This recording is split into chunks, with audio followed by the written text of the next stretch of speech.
ध्यान दीजिएगा, मोमबत्ती की ज्वाला, मोमबत्ती की जब भी हम मोमबत्ती को जलाते हैं तो उसकी ज्वाला को क्या कहा जाता है? मोमबत्ती की ज्वाला कहते हैं। मोमबत्ती को जलाने पर आपको ऊष्मा और प्रकाश उत्पन्न होता है। मोमबत्ती के बारे में बात करें तो मोमबत्ती क्या है? एक प्रकार का हाइड्रोकार्बन का मिश्रण है। हाइड्रोजन और कार्बन का क्या है? मिश्रण है, जिसके जलाने पर ऊष्मा और प्रकाश उत्पन्न होता है। तो अब हम बात करेंगे कि मोमबत्ती की ज्वाला की बनावट कैसी होती है। तो मोमबत्ती की ज्वाला की बनावट 3 तरह की होती है। मोमबत्ती की बनावट कैसी होती है? 3 तरह की। ज्वाला की उसकी बनावट कैसी होती है? 3 तरह की होती है। क्या होती है 3 तरह की? केंद्रीय मंडल, प्रकाशमान मंडल और प्रकाशहीन मंडल। ये 3 प्रकार का मंडल होते हैं। जैसे कि शादी से पहले या शादी जब हो जाता है लड़कियों का, देखिएगा क्या होता है, उसका भी 3 रूप होता है। शादी जब होता है नया नया तो उस समय कैसी होती है? चंद्रमुखी की तरह, साफ चंद्रमुखी होती है, चंदा जैसा ठंडा होती है, सबसे प्यार से बात करेगी, सबसे प्यार से बात करेगी। जैसे शादी का 2-4 साल बीतता है तो वो बन जाती है सूरजमुखी, सूरज जैसा गर्म हो जाती है। उसके बाद थोड़ा थोड़ा बात पर गुस्सा करने लगेगी, खिसियाने लगेगी। आज जैसे ही शादी का 6-7 साल बीतता है तो उसके बाद बन जाती है क्या? चंद्रमुखी। उसके बाद एक साफ ज्वालामुखी बन जाएगी। कुछ बोलिएगा सब भड़क जाएगी, ज्वाला फूटने लगेगा उसके शरीर में से। तो ऐसा ही क्या होता है? 3 तरह का मंडल होता है। पहले मंडल के बारे में हम लोग जानेंगे, ठीक है? केंद्रीय मंडल है, ठीक है? तो यहाँ देखिएगा चित्र में केंद्रीय मंडल क्या होता है। तो ये वाले भाग को केंद्रीय मंडल कहते हैं। ये सबसे बीच वाला अंदर जो होता है, अंदरूनी, इसको केंद्रीय का मतलब केंद्र, अंदर, केंद्र में। तो केंद्र के अंदर जो होता है उसको केंद्रीय मंडल कहते हैं। तो मोमबत्ती के सबसे अंदर वाला भाग, ये वाले भाग को क्या कहते हैं? केंद्रीय मंडल कहते हैं। अच्छा, इस ज्वाला का रंग कैसा होता है? नीला होता है। तो ये जो जलेगा ये कैसे जलेगा? नीला रंग से जलेगा। तो केंद्रीय मंडल में यहाँ से एग्जाम में क्वेश्चन पूछेगा कि केंद्रीय मंडल का रंग कैसा होता है, उसके ज्वाला का रंग कैसा होता है? तो नीला रंग का कैसा होता है? नीला रंग का। अब अच्छा, इसमें बिना जले हुए मोम के वाष्प होते हैं। मतलब मान लीजिए इसको तो ऑक्सीजन मिलेगा नहीं, ऑक्सीजन पहले इसको मिलेगा, तब इसको मिलेगा, तब नहीं इसको मिलेगा, पहले ऑक्सीजन इधर खत्म हो जाता है। तो इसको ऑक्सीजन नहीं मिलता है तो खाली यहाँ पर वाष्प इसका पिघलेगा, मोम का वाष्प पिघल कर यहाँ पर वाष्प बनकर उड़ते रहता है, लेकिन इसका दहन नहीं होता, जलता नहीं। तो देखिए इसमें बिना जले हुए मोम के वाष्प होते हैं। मतलब बिना जले हुए खाली वाष्प होता है, गर्म होकर वाष्प बन जाता है, तब यहाँ पर आता है, तब इसका दहन यहाँ पर होता है। लास्ट में सबसे ज्यादा दहन होता है। यह बत्ती को घेरे रहता है। देखिए तो यह बत्ती के चारों तरफ से क्या रहता है? घेर कर रखता है। इसमें दहन की क्रिया नहीं होती है। अब एग्जाम में पूछ देगा कि दहन की क्रिया किस मंडल में नहीं होती है? तो केंद्रीय मंडल में दहन की क्रिया नहीं होती है। बात समझ गया? क्यों नहीं होती है? क्योंकि इस मंडल में ऑक्सीजन के संपर्क में नहीं आता, क्योंकि इसको ऑक्सीजन ही नहीं मिलता, इसलिए यहाँ पर दहन की क्रिया भी नहीं होती। इस भाग को अदहन का क्षेत्र कहते हैं, क्योंकि जब दहन नहीं होगा तो क्या कहेंगे? अदहन। जब दहन नहीं तो अदहन। उसके बाद दाल भात सब्जी बनेगी। ज्वाला के इस क्षेत्र का ताप क्या होता है?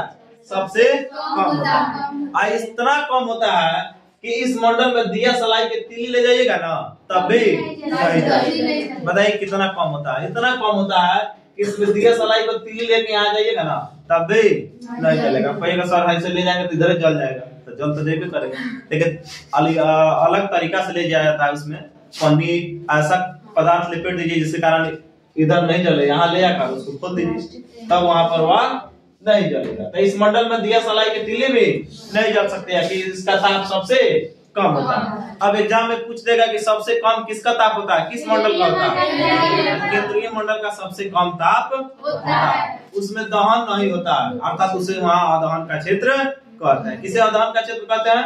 केंद्रीय मंडल को। केंद्रीय मंडल के ज्वाला का रंग कैसा होता है? अब आइए हम चलेंगे दूसरा का मंडल पर।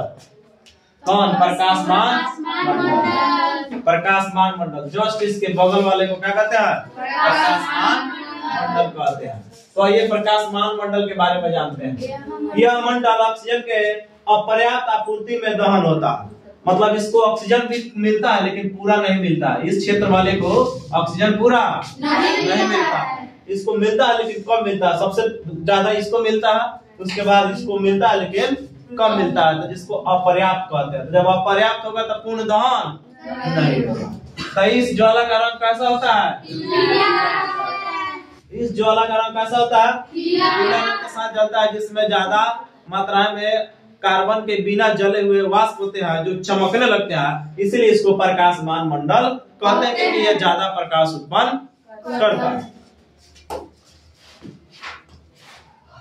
इसमें बिना जले मोम या कार्बन के वाष्प होते हैं। इसमें बिना जले मोम या कार्बन के क्या होते हैं? वाष्प होते हैं जो ऊपर उठकर चमकने लगते हैं और उससे चमकने के कारण प्रकाश निकलता है, इसलिए इसको प्रकाशमान मंडल कहते हैं।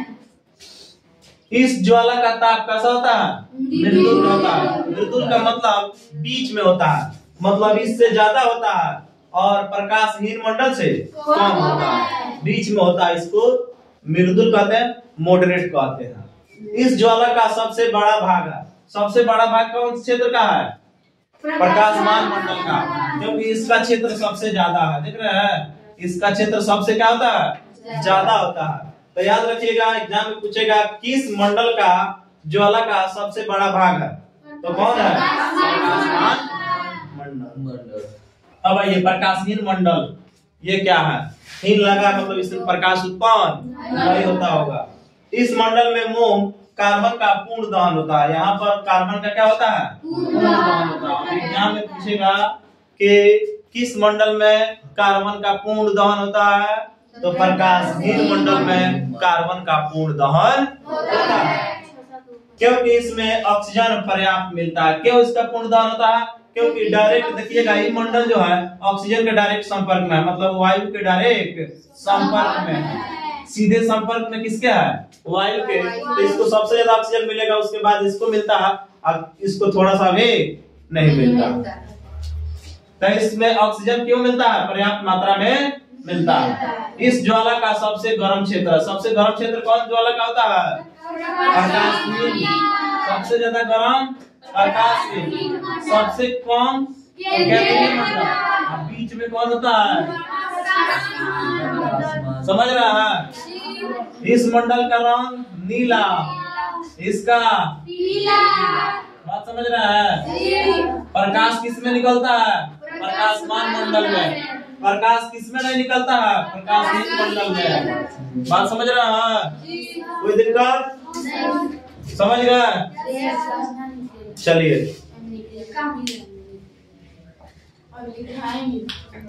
अभी ना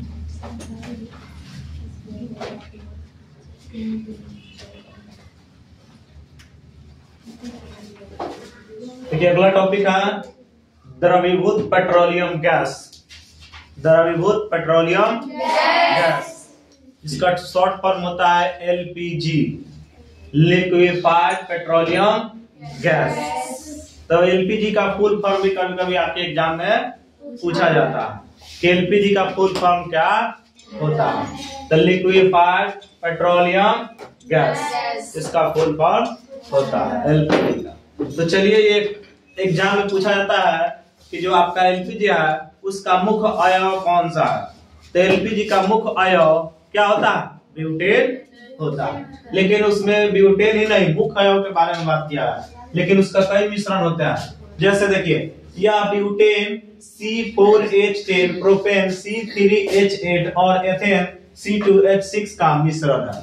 मतलब ब्यूटेन का भी है, प्रोपेन का भी है और एथेन का भी मिश्रण होता है। कौन?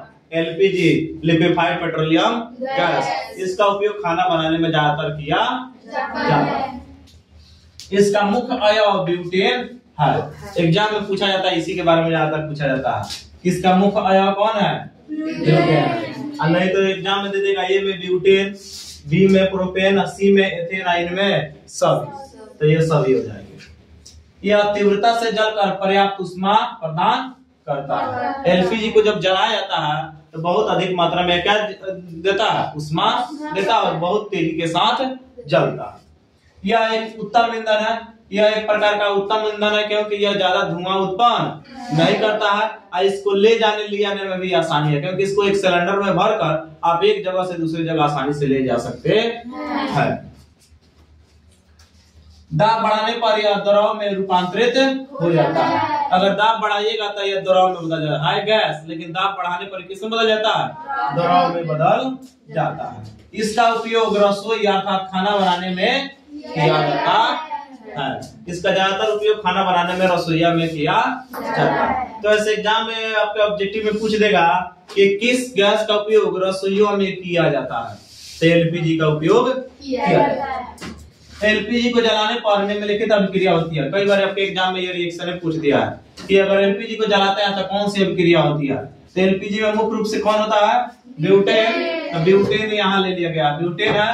अब किसके साथ जलेगा, ऑक्सीजन के साथ जलेगा। ऑक्सीजन मिलेगा तभी ना जलेगा कोई चीज, तो इसको ऑक्सीजन के साथ मिलता है। तब ब्यूटेन को जब ऑक्सीजन के साथ जलाया जाता है तो कार्बन डाइऑक्साइड और जल साथ में बहुत अधिक मात्रा में क्या निकलता है।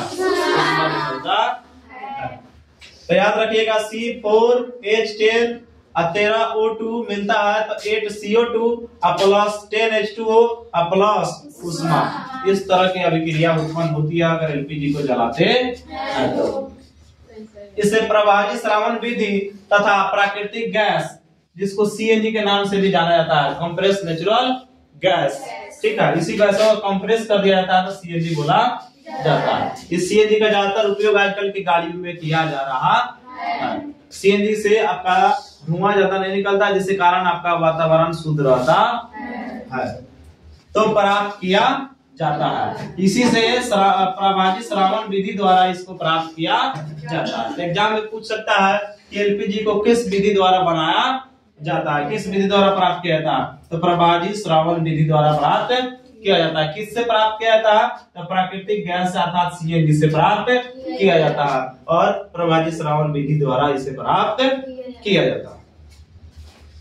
इसे लोहे के सिलेंडरों में भरकर जलावन के लिए उपभोक्ताओं को भेज दिया जाता है। इसको लोहे के सिलेंडर में भरा जाता है और उपभोक्ता मतलब जो इसको जलाने के रूप में उपयोग करते हैं वहां पर इन लोगों को पास भेज दिया जाता है।